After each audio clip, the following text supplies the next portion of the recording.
Alors, Bon. ok. Donc, Yeshiva de Tzemar Tzedek de Nathania. On reprend la suite de nos cours dans l'idée des Shemot. Les Shemot, c'est important parce que les noms divins, c'est ce qui va être également une définition de l'espace divin, on va dire, pour le dire comme ça. On a dit le premier nom, c'est Havaye, Aya Oveveye, mais qui veut dire, donc il était, il est, il sera, donc c'est la notion de temporaire, telle que nous on peut l'apercevoir justement. On a dit en disant Hashem El Hashem Ala Hashem Emir Olam Vaed, c'est comme une psychanalyse dans le sens où on accepte notre passé comme étant de la volonté de Dieu. C'est lui qui a une emprise. Il a gouverné notre passé comme il gouverne notre présent et notre futur. En disant ça, on avoue, c'est une étina. Donc j'ai pas de raison d'avoir des problèmes psychologiques par rapport à mon passé. Si je réfléchis sur ça, si je fais une bonne note, j'ai de quoi avancer. Donc comme le Yehudi, vous savez quand on arrive à Odou, quand on dit Odou, Modim, pardon, Modim, voilà, Modim, donc on fait, c'est pas vraiment, on se prosterne pas vraiment, mais on se courbe, ok. Quand la kavana chassidite, c'est de dire que je suis modé, c'est-à-dire je reconnais que ce qui se passe ici-bas, c'est exactement ce qui se passe d'en haut. Sous-entendu, la volonté d'en haut s'accomplit ici-bas. Et là aussi, j'ai de nouveau une permission pour dire, je reconnais Dieu, que ce qui m'arrive dans ma vie, moi j'arrive pas à gouverner ma vie exactement comme je voudrais, et pas toutes les cartes dans les mains, mais je reconnais que c'est toi qui gouvernes tout. Et ça c'est très important. Et c'est pour ça que quand on le fait, qu'on descend la tête au niveau des genoux, si on peut dire, c'est que, d'abord au niveau du cœur et au niveau des genoux, c'est qu'on descend vraiment l'intellect au niveau le plus bas pour dire, voilà, en réalité mon intellect il ne peut pas comprendre tout.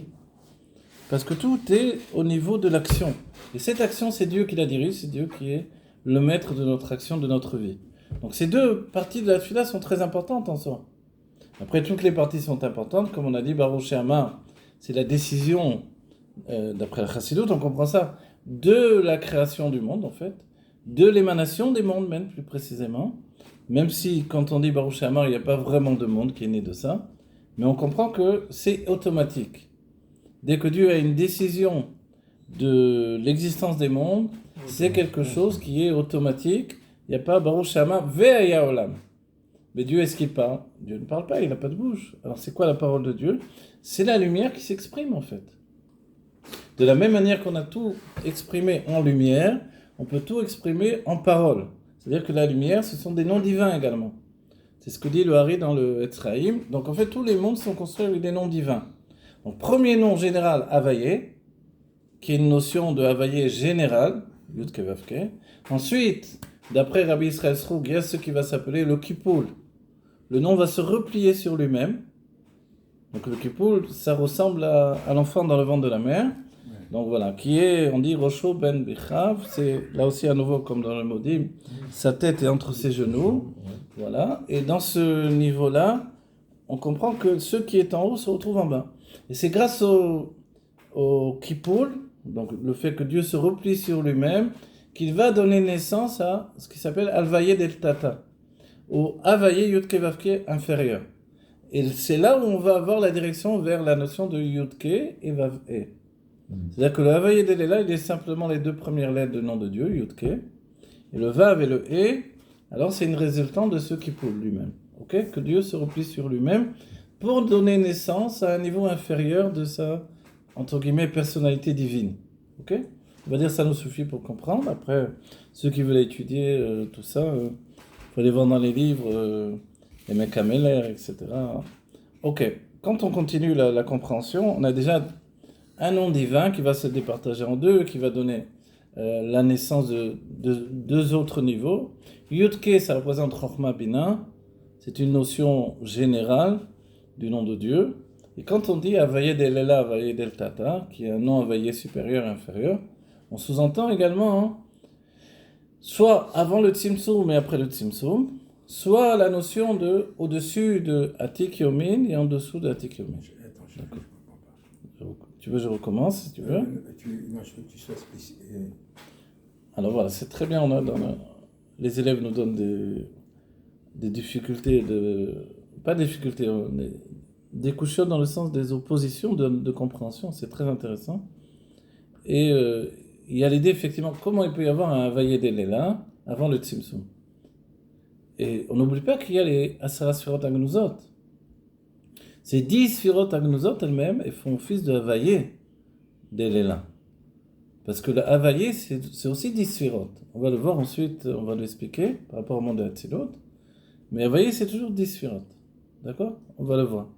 Mais on va en reparler. Alors, une fois qu'on a cette notion générale, on pourra même faire de monde de Hatzilot et des mondes de Bria avec ces deux notions de Havayé, soit séparées en deux, etc.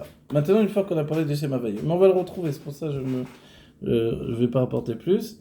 Il y a aussi d'autres noms qui sont importants, qui découlent également du Shem Havayé. C'est pour ça qu'on parle en premier lieu du nom Havayé. Il y a le nom Ab, vous avez dû en entendre parler. Ensuite, il y a Sag. Ensuite, il y a Ma et Ban. Les Sfaradim disent Ben, mais c'est féminin, donc c'est un peu délicat. Mais Ab, c'est tout simplement le fait de remplir le nom de Dieu. Qu'est-ce que ça veut dire remplir? Il y a le nom tel qu'il est Pashut. On dit Pashut Baketer. Donc dès qu'on est dans le Keter, le nom est Pashut. Pashut, c'est tel qu'il est. Yud Kevavke, c'est tout. Après, il y a ce qui s'appelle Malé. Je remplis le nom de Dieu. Ça veut dire je remplis le nom de Dieu. Je remplis les lettres du nom de Dieu. Le Yud, j'écris Yud Vav Dalet. Le E, j'ai plusieurs façons d'écrire. He, Yud, E, Aleph, E, He. J'ai déjà 3 façons là.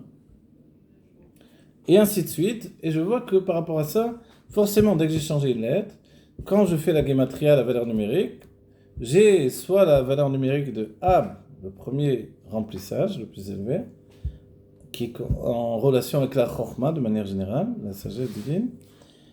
Sag, c'est en relation avec la Bina.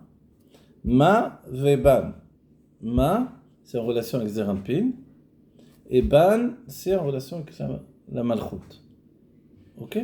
Ces 4 noms-là vont définir toute la Metziot. De la même manière qu'on a dit qu'il y a cette notion d'Havayé en haut, en bas, etc., tout est rempli du nom de Dieu. Mais intérieurement, au fait du nom de Dieu, il y a aussi ces 4 noms.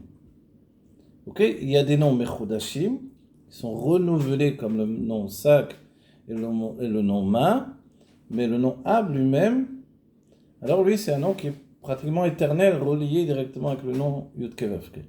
Mais c'est d'autres points, vous pourrez les voir dans les Mamaré. Bon, voilà. Pour aujourd'hui, on va terminer là. Que Dieu bénisse les enfants d'Israël. On a beaucoup à étudier. Que vite, la Géoula,